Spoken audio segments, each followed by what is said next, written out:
Since ancient times, various entities with magical abilities have lived peacefully in this world. Some of them wielded fire as if it had always been an extension of their own bodies. Others were able to masterfully control the wind and other elements that had never been subject to man. And then, one day, divine stars flew over the beautiful world and bestowed their blessing. They promised the human child great power that would be passed on to many generations after him. Since then, people with incredible magical abilities have lived among people, and they have used them for good. They began to be called witches, and they were all-powerful creatures, with virtually no limits on their abilities. Many years passed, and magical creatures were replaced by modern technologies developed by skilled people. The human race has conquered not only the land and water, but also the air, which was inaccessible to them in ancient times.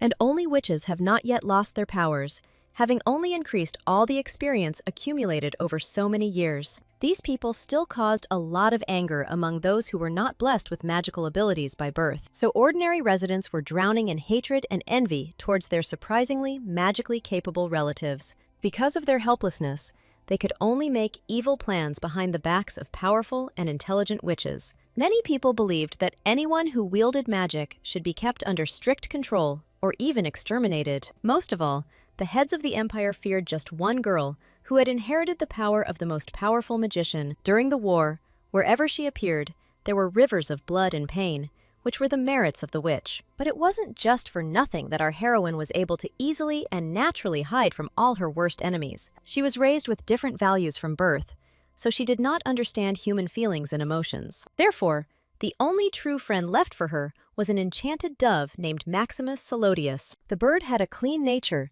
so it began to grumble when the lady extended her bloody hand to it. The girl's name was Valentia Alpheus, and she was the heiress of one of the most powerful families of witches in the modern world. Since she quickly got tired of the brazen dove's screams, she used a simple spell to temporarily shut its beak. The heroine didn't like it when someone scolded her, so she demonstratively didn't listen to anything every time. Instead, she demanded that Maximus report on what information he had been able to gather for her. It turned out that Salodius didn't bring much useful information, as he was busy with himself. But Valentia wasn't too upset, because she already knew the location of her next important target. It was about the heir to the royal family, a prince named Alex Arclight, who was the most handsome in the kingdom. This is why Alpheus had to travel many kilometers to reach the capital of Ockingham. A cunning plan had long been brewing in the heroine's head, because she knew about the upcoming attempts on the prince's life. And neither the Dark Knight nor the people around could ever stop the girl from fulfilling her new mission. As for the young handsome man, he personally enjoyed all the rumors about himself. Sometimes it even got to the point that the guy abstracted himself from high society, which tried to communicate with him. Alex himself knew perfectly well that all the gossip about him was just rumors, no matter what anyone said. To better understand the personality of the Crown Prince, let us return to the events that took place 5 years ago. All of Arclight's friends spoke to him only about donations for the preparation of the Bombieri festival. But the prince didn't care about this, since he was only interested in the glasses of good wine in his hands. So Alex only pretended to support his interlocutor, although most of the time he didn't even listen to him. His self-esteem was skyrocketed by the news in the newspaper that he was dating several girls at once. So the guy listened with great pleasure as his subordinates and friends discussed this fact in confusion. At the most inopportune moment, the most brazen journalist managed to get very close to the prince. Even the aristocrats were surprised when, instead of answering questions, Alex gulped down another glass of wine. But the unknown data collector skillfully latched onto any reactions from the prince, intending to write an article. He asked Arclight most of all about his attitude towards his family, with whom the boy had little contact, and Alex, with a cheerful smile, unexpectedly announced that he hated everything connected with his loved ones. The journalist immediately realized that this information would become the biggest sensation in recent times. And literally the next day, all the newspapers were screaming that the only prince did not want to be the heir.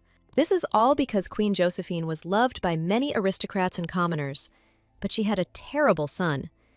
This woman was drawn to knowledge from birth and amazed everyone with her kindness, although she was in poor health. Only she managed to change the scoundrel Howard, who later became king and wisely ruled the kingdom. So everyone believed that the appearance of a beautiful woman in the ruler's life had a great impact on the country.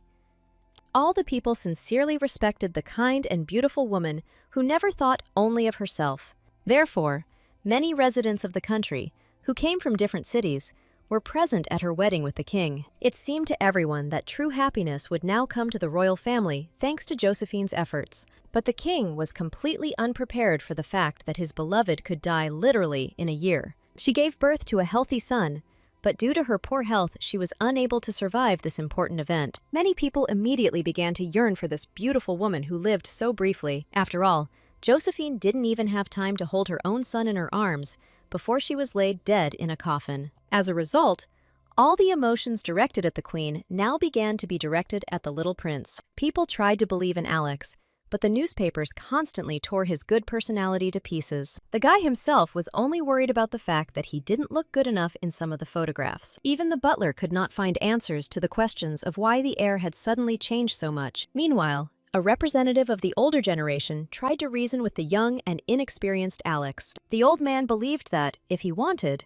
the boy could once again get back on the true path and behave correctly. But in response, Arclight only gave his assistant a cheeky grin, since he didn't care about such words. He was already late for the main conference at the royal castle, but he wasn't worried about it at all. As soon as the prince arrived at the place, curious aristocrats immediately swarmed around him from all sides. Alex even had a speech written in advance, so all he had to do was read from this political piece of paper. Many people hoped that the heir would refute all the terrible rumors that were spreading about him. And at first, Arclight pretended that it was painful for him to hear such sad information about himself. But a moment later, the guy asked everyone if he really couldn't tell the truth about what he felt. Therefore, the prince allowed all the newspapers to write various sensational stories about him, making mountains out of molehills. Of course, after such a speech, Alex still had many questions that needed to be discussed. So one of the journalists boldly came forward in public, hoping to hear an honest confession from Arclight. And Alex, with a cheerful smile on his face,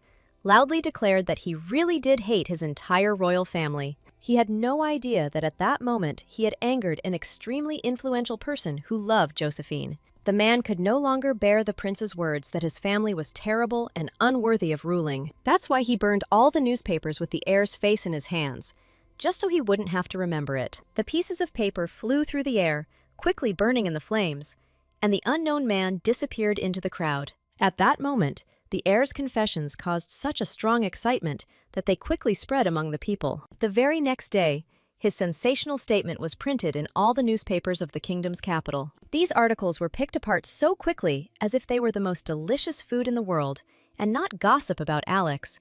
But time passed, and even the most mindful musicians forgot how exactly Arclight treated his family. Over the past 5 years, a lot has changed in the kingdom, and no one cares about the prince's past words. So Alex, thanks to his appearance and status, quickly became one of the most invited guests. The prince learned to present himself intelligently in society, kissing the hands of ladies every time he appeared. So the aristocrats considered him an enviable bachelor, not even because of the royal family's untold wealth. But even in such moments, Alex still could not carelessly enjoy the company of beautiful ladies. Upon seeing Count Franklin Chamberlain, the heir immediately guessed that the conversation would be about work matters. The man wanted to speak with Arclight alone, as he had a proposal regarding the pact with the witches. These powerful creatures have lived quietly and peacefully among people since the founding of the Kingdom of Ingram. But about 200 years ago, they fiercely hated the entire human race, so they avoided its representatives. However, something changed in the consciousness of the witches, and they came to bow to the rulers of different spheres to conclude an agreement. After lengthy discussions, the kings finally accepted this proposal and entered into an alliance with the witches. This is how the Treaty of Balampai, which divided the territories of witches and humans, entered history. From that moment on, witches, who were considered terrible creatures with magical powers, began to live peacefully among people. Many of them swore allegiance to the king, which only proved their sincere desire to help. And Alex personally was quite satisfied with the existing order, so he was not going to change anything. But human greed knew no bounds, and the count wanted not to live with the witches, but to rule them. Before, Arclight always felt that he shouldn't have bothered with the witches' union agreement. Instead of those terrifying creatures from fairy tales, the witches were ordinary scientists who quietly carried out their research. Therefore, Alex followed his father's path and did not interfere with the witches' development separately from people. Chamberlain reminded the heir that there were countries where all witches were subordinate to the ruler. As a person who held a high position, he would also have access to the knowledge of the witch family in the event of their enslavement. So it was perfectly clear to the prince that the count was pursuing only his own personal interests in asking for a change in the treaty. So the guy cleverly changed the conversation to the fact that he noticed Franklin's daughter's fiancé with some girl in the garden. This circumstance made the count immediately run after the guy who often caused him problems even before the wedding. Alex didn't bother to clarify that he had actually lied, just to rid himself of the company of this cunning aristocrat. At that moment, the guy had no idea that his life was no longer in its usual safety. One of the skilled marksmen had already taken aim at the prince, whom he had been ordered to quickly eliminate. This man was just doing his job and didn't care what consequences he would cause by killing. But at the most crucial moment, he suddenly realized that for some reason he couldn't pull the trigger. The mercenary did not immediately notice the glow of the magic circle directly above his head, which was created by the witch. Our heroine arrived just in time to save the prince, as she needed to form an alliance with him. So, in just a couple of moments with the help of subtle magic, she got rid of her enemy. Valantia was burning with the desire to take concrete action, rather than keep her distance from the heir. Only thanks to the efforts of Alpheus, Alex and his assistant Charlie Stewart were able to return home. The heir immediately forgot about the rules of decency and fell onto the cool floor as soon as he entered his room. Despite all of Charlie's grumbling, Arclight didn't want to get up, as he was quite tired during the evening. Suddenly, in the dark corner of the room, someone's smile flashed and a voice was heard greeting the guys. Neither Alex nor Charlie expected guests who would so brazenly enter the chambers of the heir to the crown. Stewart was the first to react correctly and, just in case, grabbed the sharp sword that he almost always carried with him. The assistant menacingly demanded that the unknown man show his face and explain how he got to this place.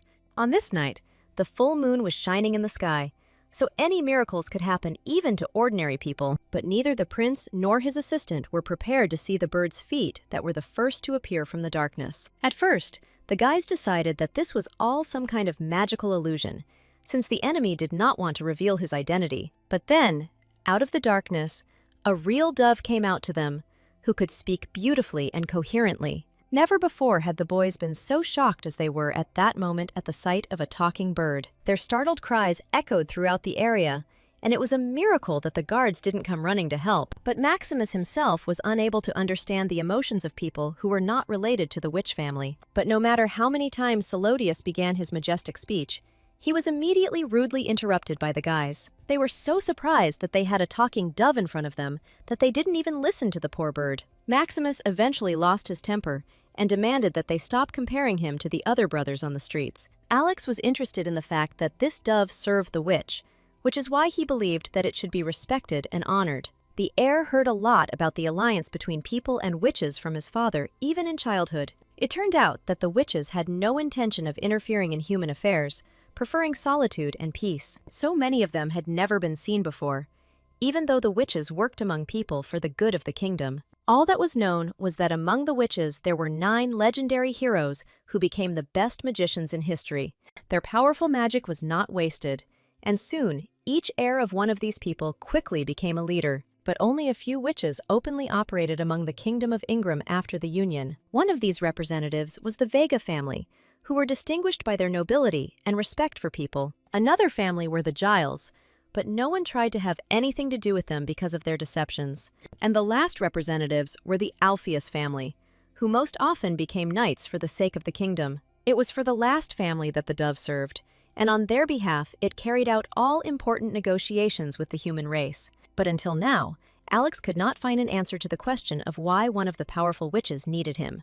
Maximus delayed telling the reasons why his mistress sent him to the prince until the very last minute. But it was no longer possible to remain silent, so the bird, in a panic, declared that the life of the heir to the throne was in danger. Arclight was skeptical about this statement, as he was confident that his personal security would handle everything. Salodius interested the prince because he had found his enemies, but he was never able to establish their identities. Therefore, the dove had little to offer Alex, but begged him to form an alliance with the niece of the head of Alpheus. The king's son did not understand why some unknown witch had decided to help him in such a matter. As soon as he heard that she needed something from the treasury, the prince immediately understood everything perfectly. He no longer had any desire to communicate with the dove, no matter how much Maximus asked the heir to come to his senses. But Alex had already decided for himself that he would not make any contracts with the witch and her bird. The prince picked up his feathered guest in his arms, and at first, Solotius didn't even understand what it was all for. But then, with a sly smile on his face, the guy threw the pigeon out of the window, because it still knew how to fly perfectly. The heir was so tired of everything that was happening that as soon as the bird flew away, he collapsed onto the bed, exhausted.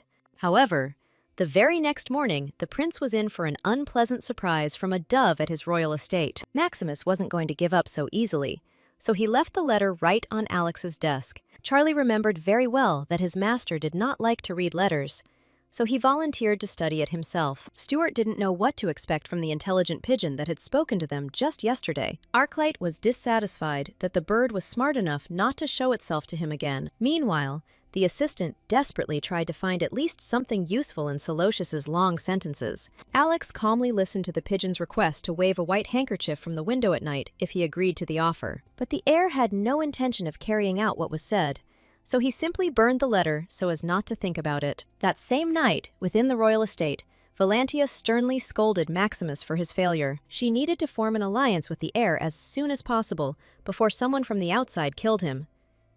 The girl was so serious that she did not hesitate to threaten even her own assistant. The next morning, the prince, accompanied by his assistant, went for a walk in the fresh summer forest.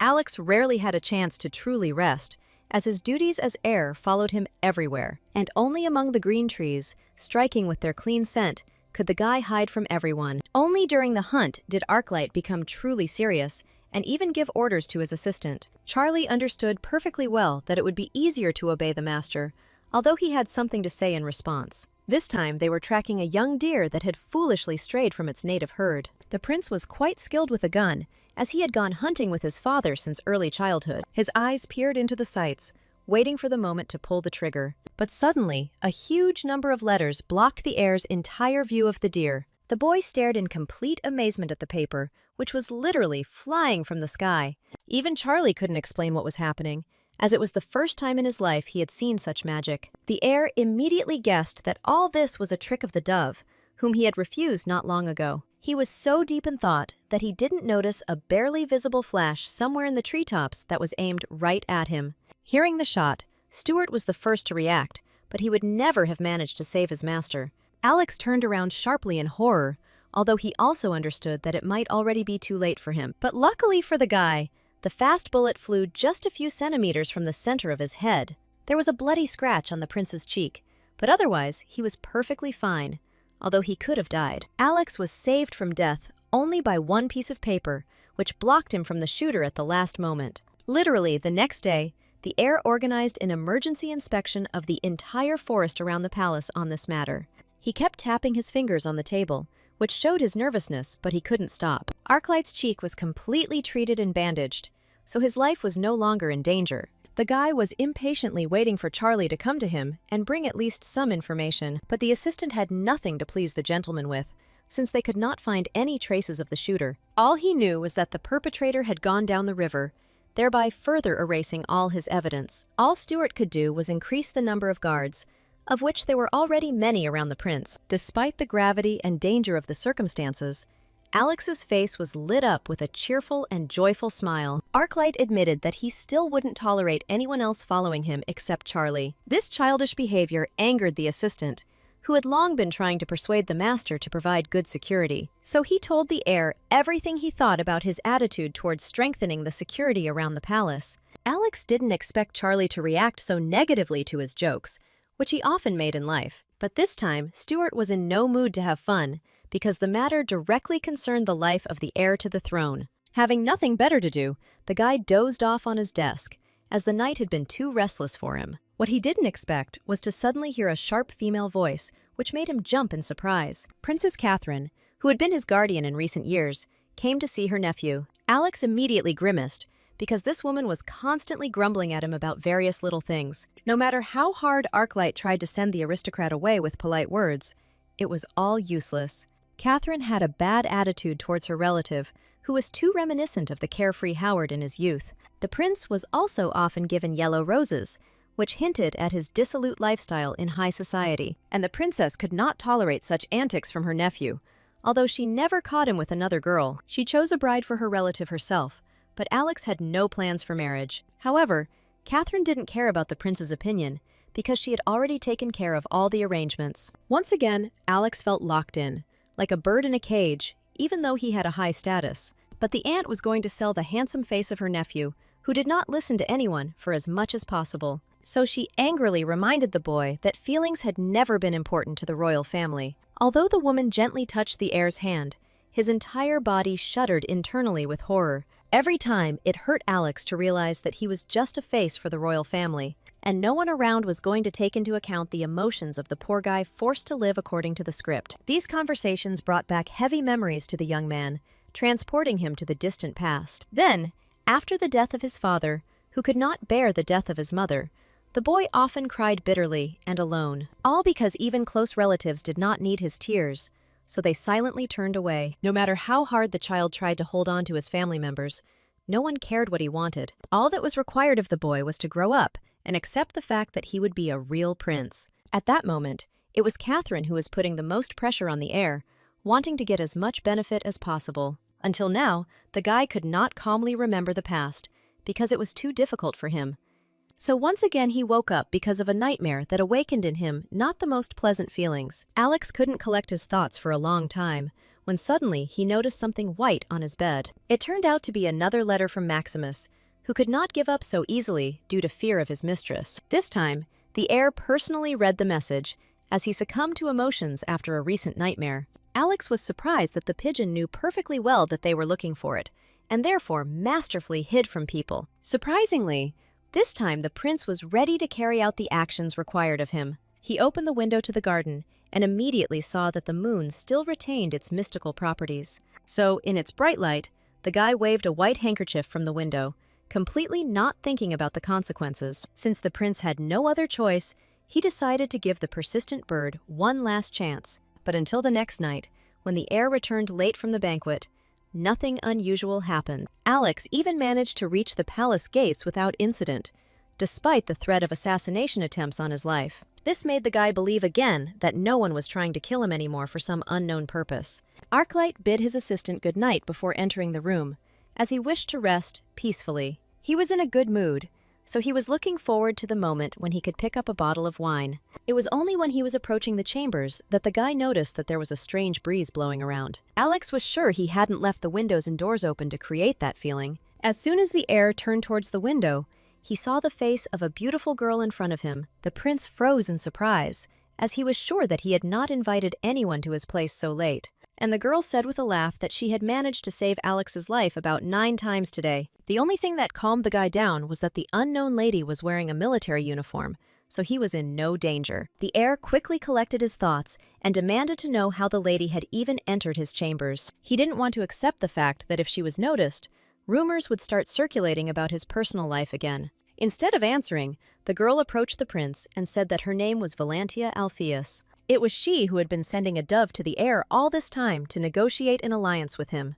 The heroine hoped that for saving her life, the prince would repay her most generously with treasures. At the sight of a real witch, the prince panicked at first because he had only heard about them before. It was difficult for Alex to realize that his life was truly in danger and that only this lady could save him. Valantia did not expect to encounter such distrust from the prince who had recently invited her. The last thing the heir wanted in the world was to have anything to do with the powerful witch family named Alpheus. So until the very end, he did not believe that that strange dove was telling him the truth about his goals. However, the heiress of that rich family was indeed now standing before the prince, wanting to negotiate with him. The guy would like to rewind time just to avoid getting into this strange situation with no way out. The girl was already busy studying the palace's surroundings, which were carefully fortified with guards. She was extremely dissatisfied with the number of guards that the master's assistant had placed around him. The last thing the heir expected to hear from the girl was accusations of his excessive carelessness. He himself was completely satisfied with the guards,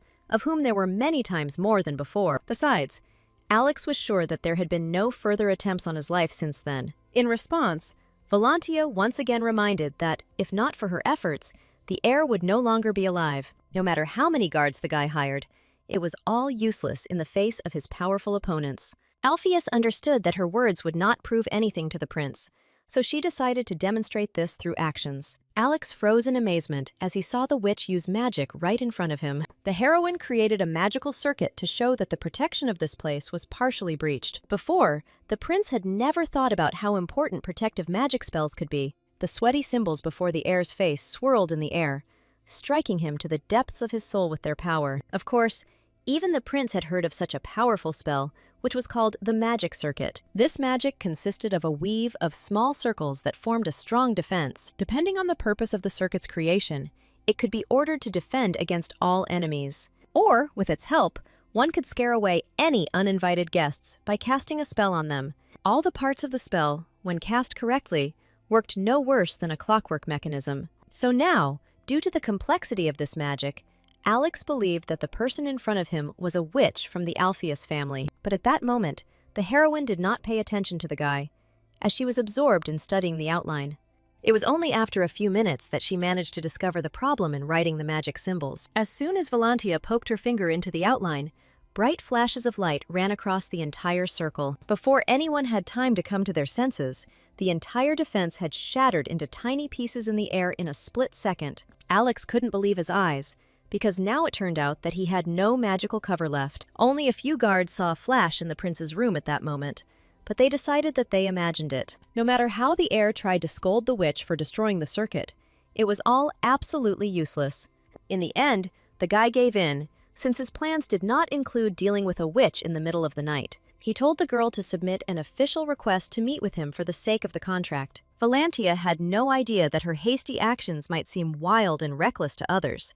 The heir tried with all his might to get rid of the help of the girl, whom he saw for the first time in his life. Alpheus suddenly remembered how, as a child, her aunt often called her a frivolous brat without manners. Even after many years, any reminders of the past caused Valantia emotional discomfort. Alex could tell from the witch's face that he had hurt her, something he hadn't been trying to achieve all this time. Therefore, the guy quickly apologized for his careless words, which turned out to be harsh for the lady. Instead of answering, the heroine quickly approached the guy, taking possession of his personal space with her hand. She said that if the prince so desired to die from his enemies, then it would be easy for her to arrange it. Arclight was shocked by the fact that this girl didn't care about his future life. The only thing that worried Valantia was that the prince had recently agreed to her terms by waving his handkerchief in the window. But now the guy wasn't sure that the witch could be trusted, because she didn't sincerely try to protect him. Alpheus demanded that the heir stop being stubborn and conclude an agreement with her that would be beneficial to both of them. But Alex didn't think he would get into such a serious situation, as he waved his handkerchief as a joke. He was bothered by the fact that the lady had crossed half the kingdom for a meeting, but he could not reciprocate. This beautiful girl seemed like a real madwoman to Arclight, since all her actions were illogical. Out of curiosity, the guy asked what exactly the witch wanted in exchange for the protection she provided. And Valantia admitted that she needed only one small thing from the king's treasury. But what the girl asked for was practically impossible for the prince, who did not have the authority. However, the witch believed that the guy could very well carefully take the item she needed out of the storage room. She saw no problem in invading a place where various treasures had been accumulated for centuries. It was not at all surprising that during such a conversation the prince could not bear it, and flared up brightly in response. The witch's arguments that this was still better than death at the hands of enemies seemed wild to him. Only now did the boy realize why the dove had called its owner a truly uncontrollable person. But the heir's plans did not include tolerating some strange guest from who knows where. So, out of habit, he took out a bottle of wine and asked the witch to leave him alone. However, before Alex could even take a sip, a bright magic circle lit up above his head. As a result, Arclight, taken by surprise, dropped the expensive wine on the floor, smashing it to pieces. Valantia did all this to prevent the prince from drinking a drink that had been poisoned by someone in advance. In complete shock, the heir stared at the broken bottle he was supposed to enjoy that evening. But what frightened the heir even more was that Valantia's magic almost killed him too. However, the girl herself sincerely did not understand what exactly she had done wrong while saving the prince. It increasingly seemed to Alex that it was Alpheus who was threatening his life, and he couldn't just leave it like that. Therefore, as soon as the witch was distracted for a moment, the guy ran to the door with all possible speed.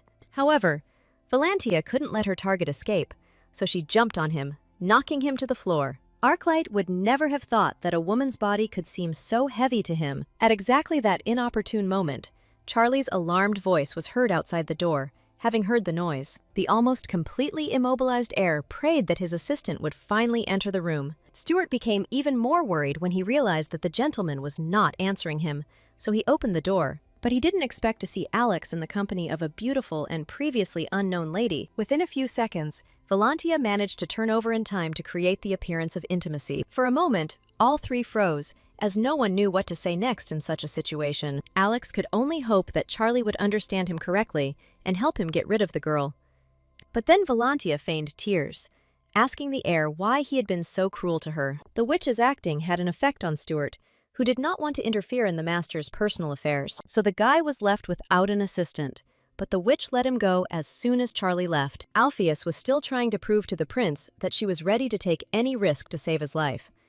But Alex remembered perfectly well that the girl had been risking her life all this time for the sake of the treasure. The heroine herself was not at all concerned about her motive, because she considered the results of her actions important. But Arclight loved sincerity in those close to him, and in the witch, he did not see a drop of personal desire to help. Alpheus didn't care what would happen to the prince, but she warned him that he would die so soon. The heir did not pay attention to the girl's words, since he was uncomfortable believing them. So in this situation, where the mission target was actively resisting, there was nothing more that Valantia could do. Alex was determined that he was not going to negotiate with the witch, even if she could help him.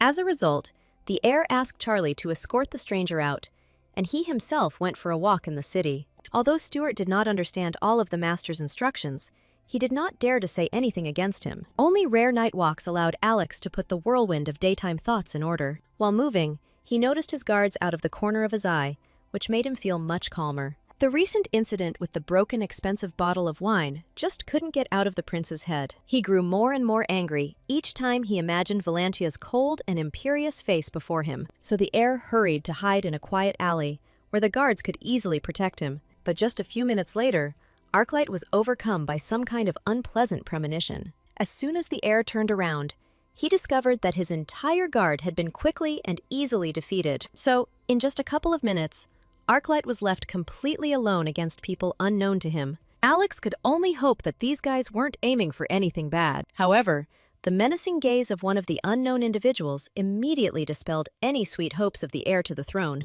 Arclight smiled politely at the strangers, while his eyes searched for any escape route. However, before the guy had time to go far, the heavy hand of one of the enemies suddenly landed on his shoulder. Without thinking twice, the heir quickly pulled out of its sheath the small sword that he always carried with him. He deftly cut the hand of the guy who was trying to hold him back, and then ran as fast as he could. The opponents were not prepared for the fact that the heir would put up such confident resistance to them. But Alex wasn't going to wait for these unknown guys to catch him, so he ran as fast as he could. Images of the girl who warned him of danger appeared before the prince's eyes again. Valantia offered her help more than once, but Alex arrogantly decided that his guards could handle it. And the result of such pride was that the unknown people finally caught the prince, who was tired of running. An exhausted Arclight was quickly knocked to the ground, lacking the energy to fight back. The guy couldn't even move due to the excessive force that his opponents generously applied. However, as soon as the enemy loosened his grip, the prince confidently struck at the most painful spot. This immediately angered people who were well aware of how painful such a blow would be. So one of the strangers even made a serious attack on the heir, despite his high status. Alex had no more secret surprises left, so he prepared himself for a beating. Suddenly, quiet steps, confidently approaching the company through the fog, forced the enemies to stop. None of them could figure out what kind of person was able to find them, despite the stealth magic used. The leader of the mercenaries was the most surprised by this situation, as he had tried to foresee everything. The wild and cold gaze of the unknown man made all the opponents freeze in place in horror. They were shocked that someone had such power, and nothing was known about him before. At that very moment, Valantia appeared before the people, purposefully following the prince. Alex could never have believed that he would be happy to see this girl in such a short time. He could only hope that the witch would be on his side in this difficult situation. But the opponents weren't going to give up their loot so easily to an unknown beautiful girl. Arclight was surprised that Alpheus was able to appear at the right moment in this place. Only Valantia told the unknown people in cloaks that she was just an ordinary passerby. They were alarmed by the fact that the girl was dressed in a military uniform. Although she did nothing, the heroine calmly stated that she was resigning anyway, so her past did not matter. Since the beautiful stranger did not interfere with their plans in any way, the leader was able to relax.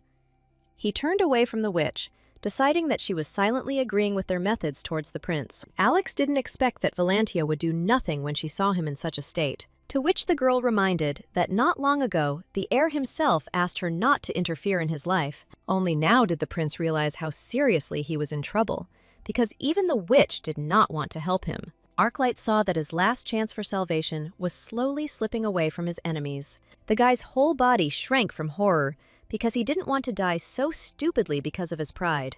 With the last of his strength, Alex freed himself from the bandages and shouted that he would definitely make a pact with the witch. As soon as he did this, Valantia froze in place, because these were the words she had been waiting for all this time. With a sly smile on her face, she whispered that now the prince would not be able to go back on his words. The leader realized too late that this stranger was now the main danger for them. Before anyone could do anything, many of Arclight's enemies were covered from head to toe in solid ice. It would have been easy for Valantia to repeat such a powerful spell on strangers. Since the battle was not yet over, the girl summoned many more powerful magic circles. She was at the very center of her magic, carefully shielding the prince from his opponents, so the full force of Valantia's energy fell upon the cloaked men, who were unable to resist. Seeing their fallen comrades, the remaining mercenaries suspected something was wrong. Only now did the leader remember that he had heard about the appearance of a scorching cold in the witch's vicinity. It was the heroine who was this witch, so she began to destroy one enemy after another in cold blood. The man could not resist such incredible power, which he saw with his own eyes for the first time. And Valantia hadn't even begun to warm up yet, because she was facing people with practically no magic. In the end, the mercenary could not stand it and shouted at the girl who had not tried to help the prince before. Alpheus didn't even deign to answer this man, whose future she didn't care about at all. Therefore, she once again created a magic circle, which she directed directly at the leader of all the opponents. Streams of ice and cold enveloped almost the entire alley, except for the place where the heir stood. Alex, who had been silently watching everything from the side, was no less afraid of the girl's strength than his enemies. It seemed to him that a real and insane natural disaster had come to life right before his eyes, and the realization that this witch was on his side made the heir feel at least a little better. As a result, Valantia quickly dealt with her opponents, and only then helped the heir. Her face did not express any emotion, although the girl had ruined the lives of many people just a few seconds ago. This circumstance surprised Alex, who was accustomed to a more humane manifestation of help. But what alarmed the guy most was that Alpheus was in no hurry to move away from him. On the contrary, the girl moved even closer to the prince, whom she had not been able to see before. Suddenly, the lady admitted that the heir had truly beautiful and bright green eyes. It was perhaps the strangest thing that could have been heard in a dark alley late at night. So, as soon as the prince opened his eyes after waking up, he again remembered this shameful moment. Even Charlie, who had just brought breakfast into the room, flinched from the gentleman's unexpected cry. Alex couldn't come to his senses for a long time, so he didn't immediately notice that he wasn't in his own estate. So it was time for Stuart to remind the prince of what happened at the end of last night. Then the assistant was very worried, because the heir did not return from his walk for too long. When Arclight arrived in the company of Alpheus, he looked clearly battered, as if he had been fighting. Valantia reported that the entire royal guard was quickly defeated, so she had to help. Charlie immediately felt immense gratitude towards the girl who saved the life of the heir to the royal throne. But the witch didn't care about respect from others, because she was focused only on her mission.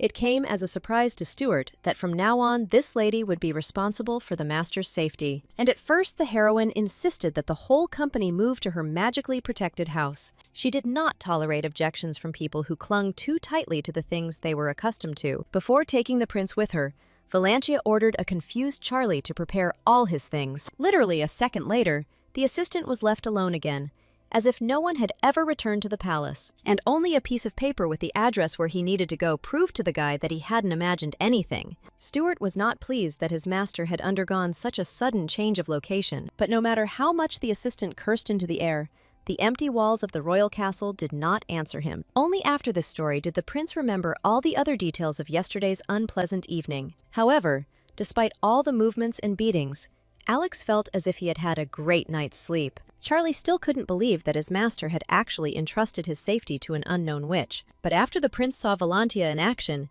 he had no doubts about her powers. Yesterday, Arclight finally realized that he was being hunted by quite powerful forces, and even the most trained royal army could not cope with those terrible opponents. However, Stuart was still against such drastic changes, since he too had to move out of the castle. He did not share the good mood of the owner, who joyfully praised the beautiful witch. Alex only fell silent when Charlie asked if all these attacks had been staged by the girl herself. Stuart could not rule out this possibility, since he had never seen the young witch before in his life, and her cold-blooded look and character indicated that anything could be expected from Valantia. But Alex thought that his assistant, with such a talent for inventing things, could write novels. The king's son himself was sure that if Charlie had seen the same thing as he did, he would have had a different opinion. Stuart could have tried to persuade the gentleman as much as he wanted, but it still would not have brought any results.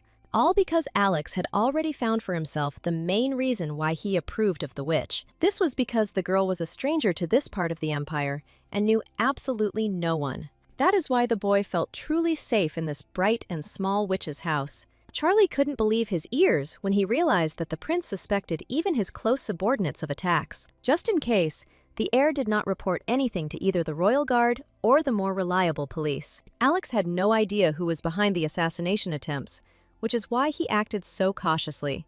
Besides, the prince was sure that his favorite assistant had probably already found some information. Charlie was once again struck by the carelessness of the gentleman, who simply dumped all the responsibility on him. But Arclight was completely right, as Stuart ran around a lot to find at least something. For some reason, there were no witnesses left who could have heard about the attack that night. The prince himself remembered that at that moment, he was unable to escape from the kidnappers, as if he was running in circles. But Charlie would not have been the heir's best assistant if he had not been able to find out at least something about Valantia.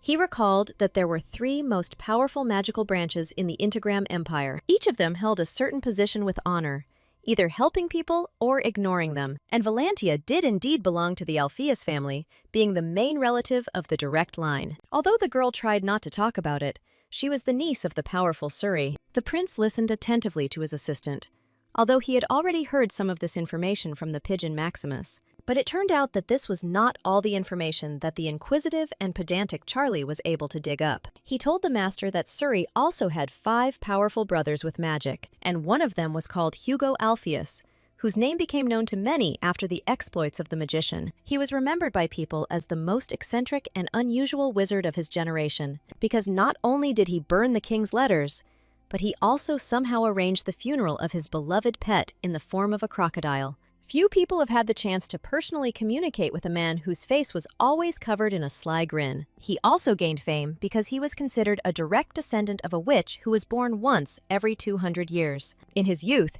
he easily used magic to reach an ancient star that had been sleeping in the sky for many years. She did not bother anyone for several centuries, maintaining eternal summer in one area of the kingdom. But Hugo came, woke up the star, and brought eternal winter to this former warm and pleasant space. Since then, rumors have spread that the magician's power was so great that he could control the weather at any time. Even when Alex simply listened about the winter mage, he couldn't get rid of the goosebumps all over his body. Charlie told all this because he found evidence that Valantia was the heir of Hugo Alpheus. It turned out that the witch possessed such powerful strength that she could also summon winter at will.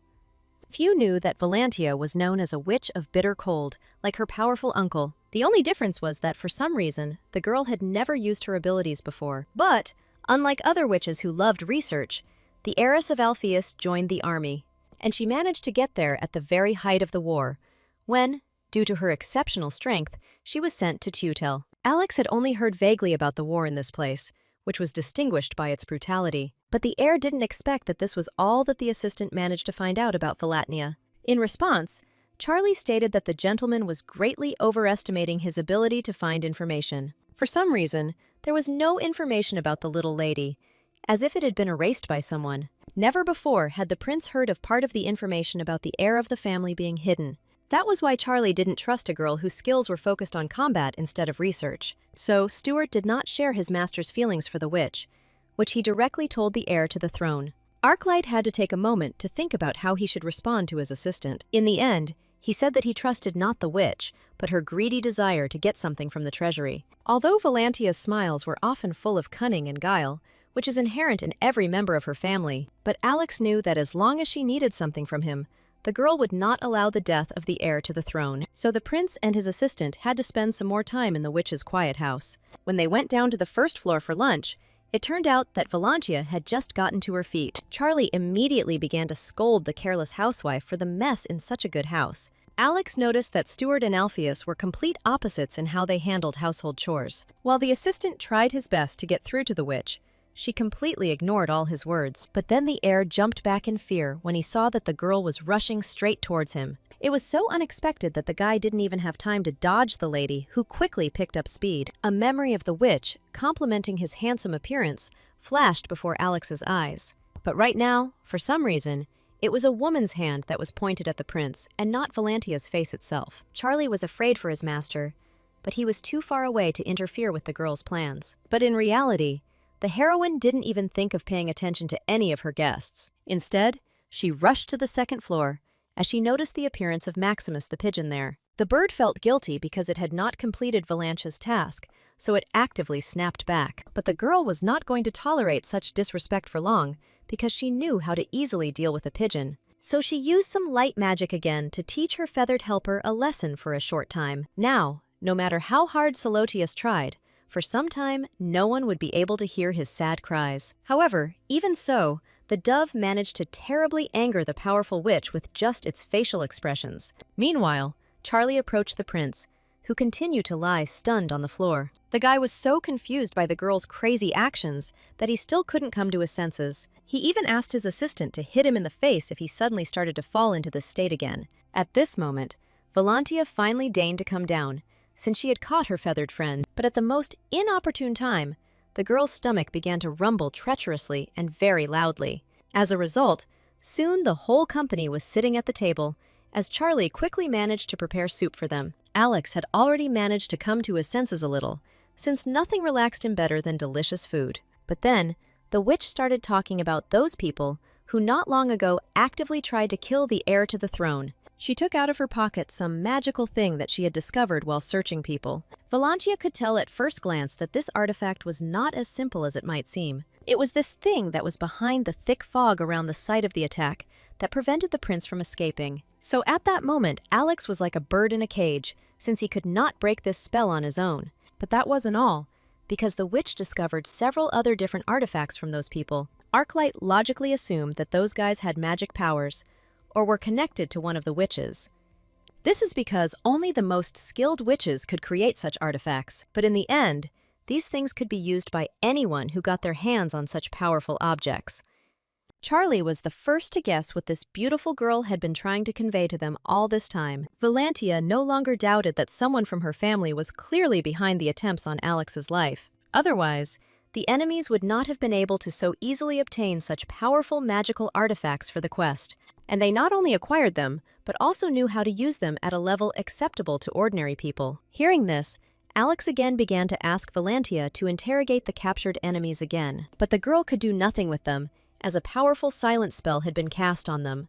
And although the heroine possessed enormous strength, she did not specialize in such an area. Besides, Alpheus was not ready to trust the other witches as easily as the heir. At that moment, Valantia did not look the prince in the eye, because she was somewhat ashamed to admit these facts. But trusting a witch was foolish, because for them, more often than not, family ties or friends were not important. So the lady placed the enemies in a safe place, which made the prince doubt the sufficiency of her actions. Valantia recalled that one of her relatives is still spoken of as the greatest magician and thief, all because he hacked the security of one of the magical families, after which he easily robbed the estate. Before, Charlie had only heard rumors about a man who had fooled many powerful magicians. But Since he was a relative of Alpheus, he personally protected their family's entire estate from invasion. So, in the castle on Salisbury Lake, no one would ever be able to get to the captured mercenaries. Having heard about this great place, Alex admitted that he himself would not mind hiding in it. For some reason, such a desire surprised Valantia, although it was obvious that the prince would seek better protection. She immediately warned the boy that the castle was protected from external enemies, but the witches inside could also be dangerous. The heir still amazed everyone around him with his carelessness and naivety, since he trusted many people. So Valantia had to be reminded again that witches only care about their own goals and desires. So the lady was not prepared to represent the interests of her entire family, which could well be dangerous for the prince. Arclight had to admit with a sigh that the witch was much smarter than he was when it came to security, but Valantia was dissatisfied with the impression made on the heir after the conversation. So she once again frightened the guy with words about how no one around him could be trusted. The girl had long ago learned that even the closest people could betray her at the most inopportune moment, but dreamy Alex will need a lot more time to accept such a harsh reality. Approaching the prince, the girl roughly poked her finger at him so that he would remember all her words exactly, after which she said that blind faith can play the cruelest joke on the one who believes. Such terrible words struck the boy, who was used to relying on those closest to him, to the depths of his soul. In the end, he reminded the girl that he could trust almost none of his relatives anyway. Only Alpheus considered this state of affairs, which made the heir a lonely man to be good. This attitude towards people seemed strange to the witch, because she was used to not clinging to anyone. But the prince himself considered it absolutely normal when you feel affection for the people around you. Lost in conversation, Alex didn't immediately notice that the witch began to address him by his usual name. Valantia herself did not consider it anything unusual that she stopped calling the heir to the throne by respectful names.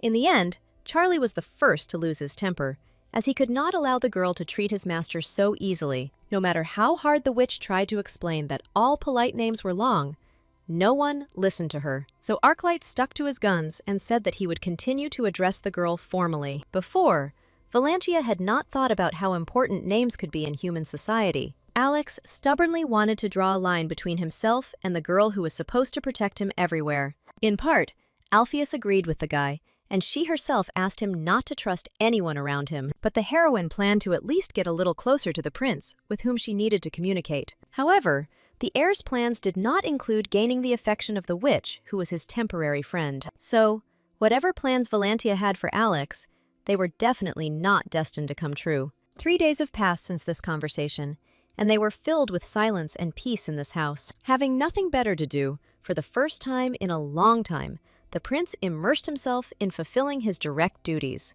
Of course, he prepared all the documents with the help of Charlie, who understood almost everything. Stuart announced the prince's illness, but since he often feigned illness, none of the citizens believed it. This upset the heir a little, because one day he really could become seriously ill. But as Alex grew up, he taught everyone that he often escaped from work by lying. Even Charlie considered the gentleman not mature enough, although he had not previously dared to talk about this topic. But, as usual, Arclight ignored his assistant's unpleasant words, not wanting to think about them. Instead, he noticed that Charlie had brought with him another letter from Catherine. The guy never responded to all the previous letters and had no intention of changing anything in his communication with his aunt. Therefore, at the first pretext that was invented, Arclight ran away from business, although his assistant was against it. Until now, there has not been a single day when Stuart has been able to make the master do all the work. While still going down the stairs, the guy heard a loud noise that was coming from the first floor. It turned out that Valantia had locked Maximus in a cage, and he was resisting this sad fate as much as he could. But the witch paid no attention to all his screams, because the dove was desperately trying to escape from her. Alex didn't know what to say to the bird to show sympathy, so he simply praised Maximus's cage. In response, Solotius only screamed even louder that he had nothing to do with this place of confinement. But as soon as the witch snapped her fingers, the bird's voice could no longer be heard, as if it had become hoarse. The girl's recent question about whether he was afraid to get closer to her surfaced in the prince's mind, so Arclight tried to talk to the lady to dispel all doubts about this. But Valantia was so focused on her work that she didn't hear a word from the guy. This circumstance made the heir feel at a loss, although before he had always been able to speak skillfully with ladies. Here Alpheus admitted that her aunt had left, and Alex didn't understand why she was so happy about it. But the witch was positively glowing with happiness, as she had entered into a small competition with her relative. Arclight found it difficult to understand the mindset of this strange girl, who was surprising him more and more often. Therefore, he carefully sat down next to her so as not to do his own thing, but also not to disturb the lady. The weather outside was so beautiful and inviting, as if calling to plunge into it with your whole body. So the prince enjoyed watching the small changes in the peaceful landscape outside the window. For the first time in a long time, he felt so serene and calm, which was an extremely rare thing. But then the airspace was disturbed by an incomprehensible object that suddenly appeared right in front of the window. It turned out to be a not very large mechanical bird, which stared intently at the prince. As soon as the guy whispered about her, Valantia shrank and immediately turned to Alex. The witch's eyes sparkled with madness just from the mere mention of that strange bird from the street. Arclight was sure that he was not mistaken, but he was frightened by the sight of the lady, whose face changed so abruptly. Meanwhile, that same bird managed to soar high into the air in a matter of seconds, where it was out of reach. Although it was already too late to run after her, the witch could not restrain herself and rushed after Hugo's artifact himself. Alex froze in place in surprise, as he had no idea that the girl could run away so quickly. The heroine did not pay attention to anything around her, because more than anything in the world, she wanted to see her mentor. The prince had never suspected before that this cold-blooded lady could have such a suffering expression on her face. So the heir remained in place in amazement, because he still couldn't help in catching that bird.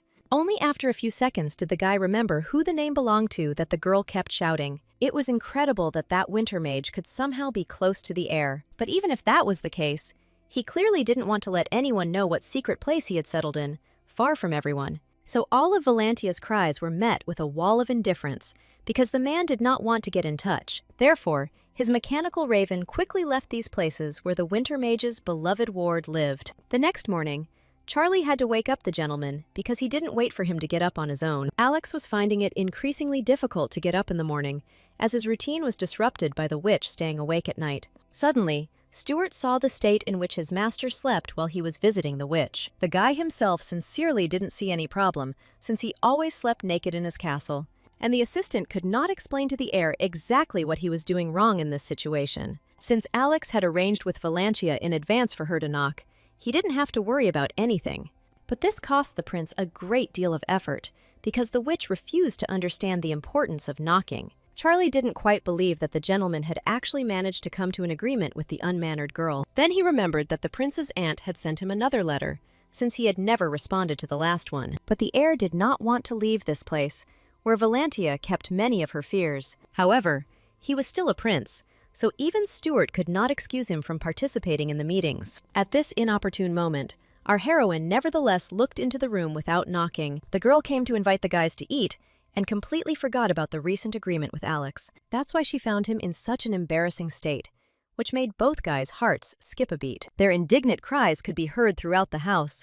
Although the witch still didn't understand what she had done, the girl slammed the door loudly, announcing that she would be waiting for everyone downstairs for breakfast. Alex barely had time to wrap himself in a blanket so as not to feel his shame so strongly. Only this situation made the prince ask his assistant to bring him some pajamas next time. When Arclight and Stuart came down, divinely prepared food was already waiting for them. Charlie was especially delighted, since most of the time it was he who was responsible for cooking. In the meantime, Valantia noticed that the prince looked somewhat different today, all because the guy couldn't afford to go out into high society looking sloppy. In response, the heir said that he often heard compliments about his appearance because he was quite handsome, but the witch's detached reaction made it clear that she had not said pleasant words to her interlocutor for this reason at all. Alex didn't expect the girl to confirm that he was indeed lucky with his genetics for his appearance. This even made him embarrassed, and he was unable to personally tell them about the important meeting that was planned for today. Only Valantia said that the prince would not go anywhere,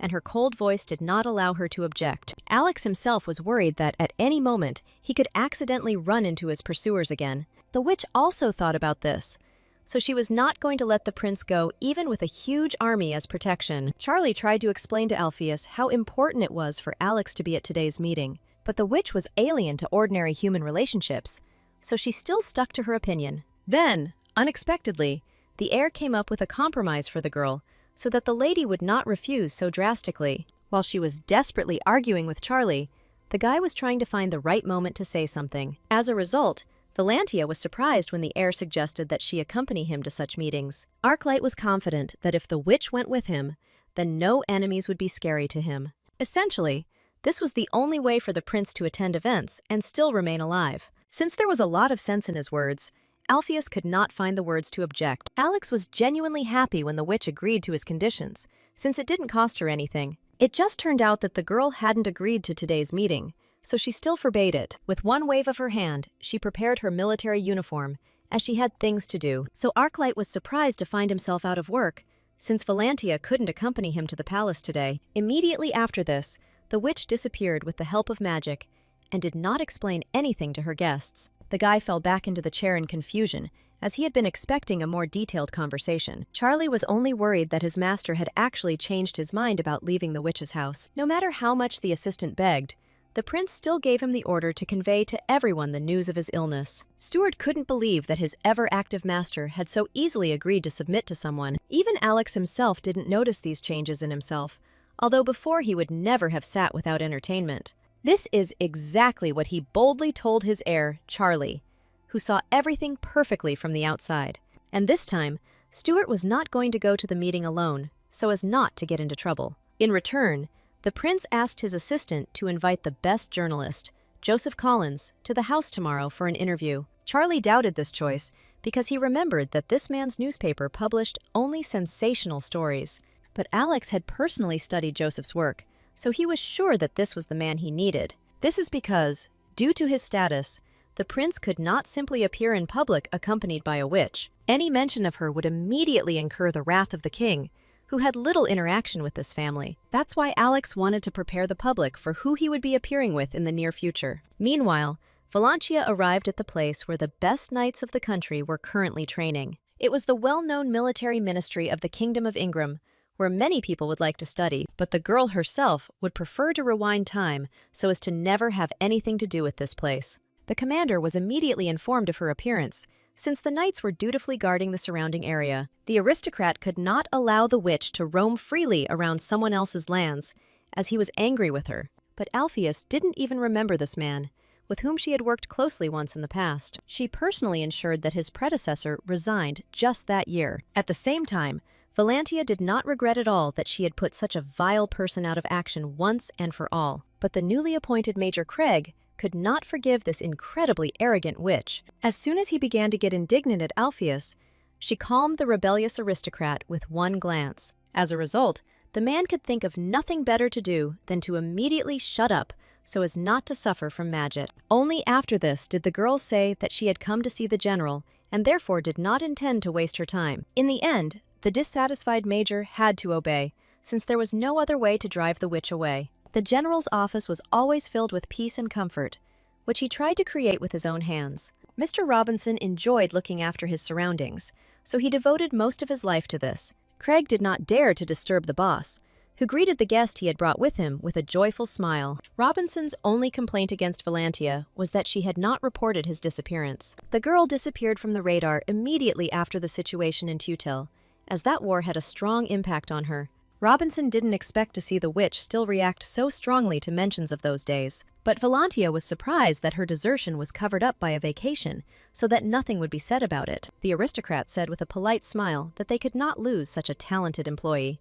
But it would have been much easier for the girl if the ministry had not been so desperately clinging to her. She sincerely did not understand how she had deserved such good treatment from her superiors. Alpheus was still experiencing all the horrors she saw during the war in Tayudal. But the general was alien to these emotions, because he always only sent soldiers to certain death. Convinced that there was nothing more for her to do here, Valantia confidently declared that she wanted to leave the army. Of course, she didn't come empty-handed. Otherwise, no one would have dismissed her from the troops so easily. So the girl demonstratively threw the expensive magical decoration she had taken from her opponents onto the table. However, even so, the general could not dismiss such a strong and powerful magician on his own accord. This is all because Valantia was the witch who was in a contractual relationship with the king. The heroine knew in advance that she would definitely be reminded of this unpleasant detail from the past. So, the lady had prepared in advance and knew that her agreement with the ruler of the country had long since expired. The general saw no problem in once again concluding an alliance beneficial to the royal majesty. As soon as Robinson mentioned Aunt Valantia, she suddenly shuddered and her face instantly changed. And the general, as if nothing had happened, continued the conversation about keeping the girl in service. The heroine was the only witch who couldn't put her own interests above her aunt's. Therefore, she was not going to tolerate humiliation directed at the head of her family from the mouth of an impudent aristocrat. The man was completely confused as to why the girl treated him so badly. Then Valantia began to list the old man's terrible deeds, among which was bribing merchants. Moreover, he did not replace old weapons with new ones, which resulted in an increase in mortality among young warriors. But Robinson didn't think he did anything wrong because his actions led to victory. However, this whole tragedy ended only thanks to the efforts of the heroine, which the general successfully forgot about. Because witches have a different value system from humans, many believe that they have no emotions at all. However, all this did not mean that these magical creatures could not experience ordinary human feelings. An example of this is the story of the cute little dog that happened to Valantia even before Tayutel. Then the heroine calmly walked through the city streets, having already received a task. But a dog suddenly pestered her. The dog not only barked at the girl, but also grabbed her by the cloak, as if trying to hold her back from something. A few minutes later, a girl who had been watching the street dog ran up to this incident. The little girl was sure that the witch was furious, but the knight convinced her that Alpheus was simply a woman of few words. Valantia herself wondered why everyone around her was so easily overcome by emotions. She saw how the escort was happily chatting with his sister, who had found herself a loyal street friend. But the witch stuck to the rules she had created for herself regarding emotions, so she didn't even smile back. But Valantia's way of thinking was shaken when she found herself in that very place during the war in Tayutel. The girl could not calmly look at all the amount of pain that filled this bloody city. Soon, she noticed the same guy who had recently been talking to her beloved sister dead. But everyone around was so busy defending themselves that they didn't even pay attention to the dead. And the heroine saw that the soldier's little sister had already clung to his body, crying bitterly in the middle of the battlefield. It was this picture that became the last straw that broke the lock on the girl's emotions, who had always hidden them. The whole world seemed to disappear for Valantia, who was enveloped from head to toe in a sharp pain due to her experiences. No matter how loudly people shouted at her, the witch was not in a state to notice anyone right now. Valantia remembered the cheerful words of her friend, who lovingly said goodbye to his little sister. The guy didn't expect to be sent to the front lines, but he was going to do everything possible to survive. From such painful memories, the witch's legs were enveloped in magic, which she had unconsciously activated. These magic circles were so powerful that even Alpheus herself would hardly be able to recall them now. Even the leaders of that military expedition did not expect the witch to demonstrate such incredible power to them. But in reality, the magic simply reflected the full intensity of emotions inside Alpheus, who could not look at the blood around her. So the heroine was convinced that it was the people in front of her who were truly inhumane because of that war. The girl threatened to tell everyone how civilians died during the war if she wasn't fired. The general tried to influence the witch again with the help of her aunt, but Valantia made it clear that this could not be done. She didn't even close the door to Robinson's office behind her because she didn't really respect him. At this time, interesting, but rather safe events were taking place in the witch's house with the heir. The guy almost reached his goal, but then he was distracted by the unexpected appearance of Valantia. So Alex couldn't take it anymore and fell from the tree. But the girl easily caught him in her arms, although usually it happens the other way around. The heroine did not expect that the prince did all this just to save a little kitten from a tree. She liked this trait of the heir, which showed him as a kind and compassionate person. The girl watched with pleasure such a peaceful picture, even after she lowered the guy to the ground. Arclight was not at all embarrassed by his emotions towards the baby, who was constantly and loudly squeaking. Valantia never brought herself to admit that she really liked Alex's actions. Soon, the cat took her squeaking baby and meowed just as loudly and frequently, so the prince had no doubt that he had given the baby to the right mother. Here the guy noticed that for the first time in a long time, a dreamy smile was visible on Valantia's face. He guessed that the girl was in a surprisingly good mood, which he wanted to take advantage of for conversation. However, Alpheus spoke first and announced that from today on, she was no longer a royal knight. This information greatly surprised Alex, who had no idea that the witch had visited the ministry. Valantia thought that her confession would evoke much more emotion in the heir, but he turned out to be calm. The guy was much more worried about the reasons for this decision, because he considered himself to be to blame for everything. Arclight couldn't believe that this witch had gone so far as to quit her job to protect him. In fact, the guy just wanted to ask Valantia for a vacation, and then everything worked out so well. The girl even laughed at the sight of how pleased the prince was at the thought that she had left for him. This emotion made Alex understand that they were gradually opening up more and getting closer to each other.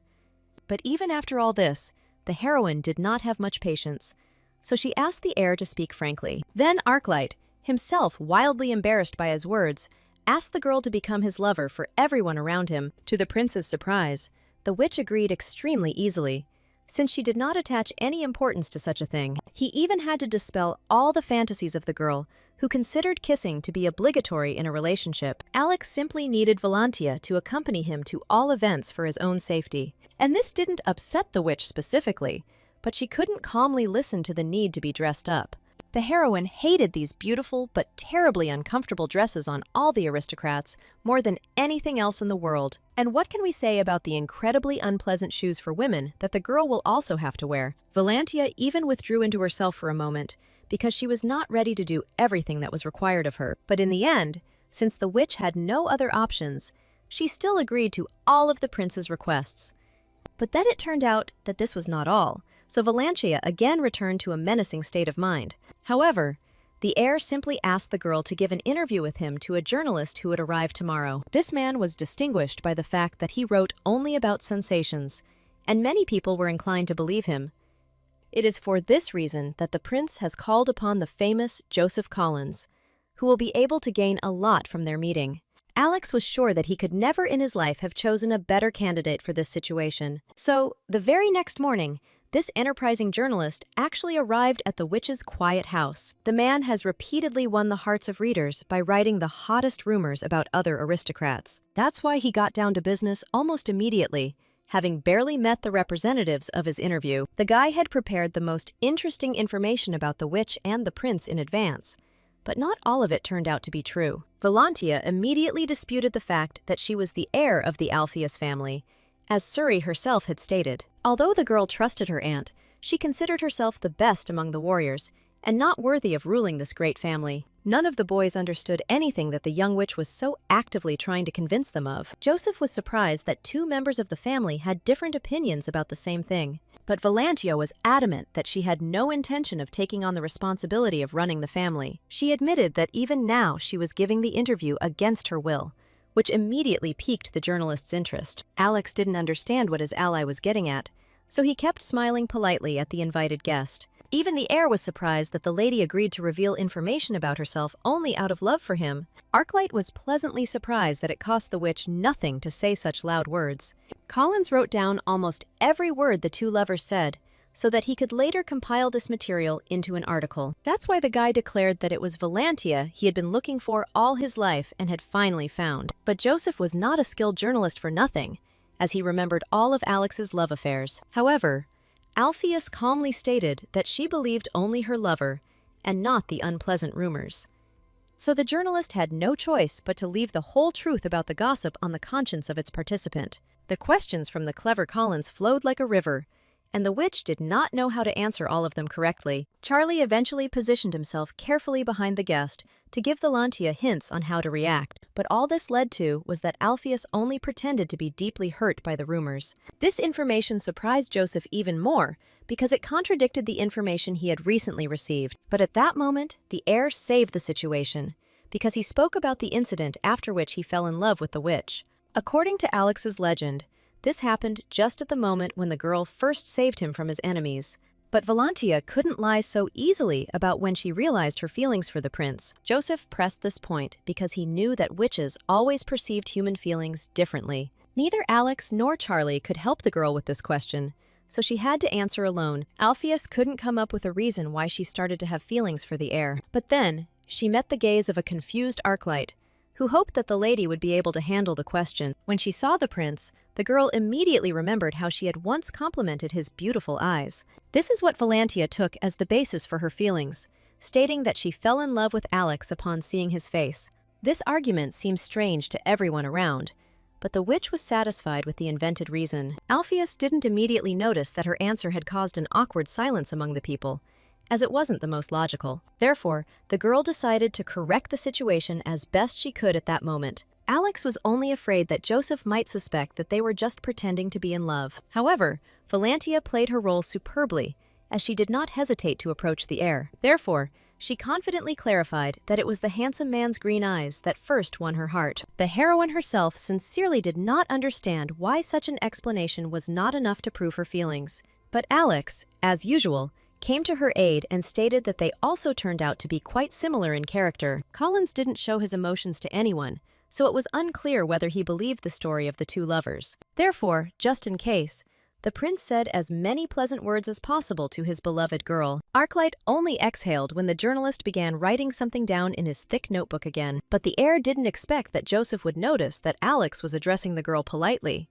This time, it was Valentia who saved the prince, gently reminding him that she had long ago asked him to call her only by her first name. Even Charlie realized that the witch had insisted on this moment because she had a personal interest. The guy was sincerely grateful to Alpheus for being able to help him get out of a difficult situation. As a result, under the watchful eye of the journalist, the couple began to argue among themselves, as if they were truly in love. But it was clear to Collins that these two were clearly not the ordinary lovers they were trying to portray themselves as. However, the very next morning, he published a new article that was bound to shock many. Every aristocrat eagerly bought the newspaper, which was flying around among the people like hotcakes. And all this in order to find out about the prince's infatuation, this time with a witch belonging to a powerful family. At first, no one could believe such a thing, since few people from high society associated with such creatures. It was for this reason that this news quickly spread throughout the kingdom and even beyond its borders. Many of the maids happily discussed the affairs of the heir, who had once again surprised them. Even commoners were not shy about talking about this fact, which for some reason none of them questioned. As a result, very soon all this gossip reached another city that was built on a deep and clear sea. A man who did not need to know this story also saw the newspaper that the servants had placed before him. No matter what the nanny's status, even she did not dare to give advice to her mistress.